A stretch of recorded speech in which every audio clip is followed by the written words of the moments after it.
સુરેન્દ્રનગરના પાટડીમાં ગણોત ધારાનો ધારાસભ્ય ઉકેલ લાવશે। અગાઉ મુખ્યમંત્રીને દસાડાના ધારાસભ્યે રજૂઆત કરી હતી।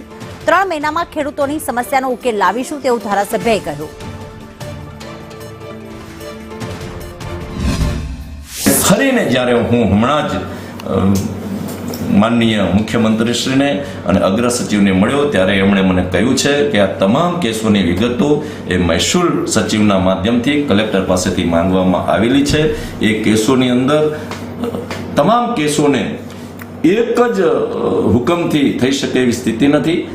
એટલા માટે આ જે કેસો છે એના સંદર્ભમાં એક મહેસૂલી કક્ષાએથી અધિકારીઓની એક અમે કમિટી બનાવી રહ્યા છીએ અને આ કમિટી બનાવી અને આ તમારો જે રેકર્ડ આધારિત જે કંઈ 1800 કેસો છે તમામ કેસોને એ અલગ અલગ કેમ્પ કરીને આજે 100 ખેડૂતોને બોલાવીએ, વળી પછી 100-150 ખેડૂતોને બોલાવીએ, જે પ્રકારના સેમ પેરામીટર હોય એ પ્રકારના કેમ્પ કરી અને 3 મહિનાની અંદર આ તમારા જે 192નો કેસ છે એનું અમે નિરાકરણ કરીશું।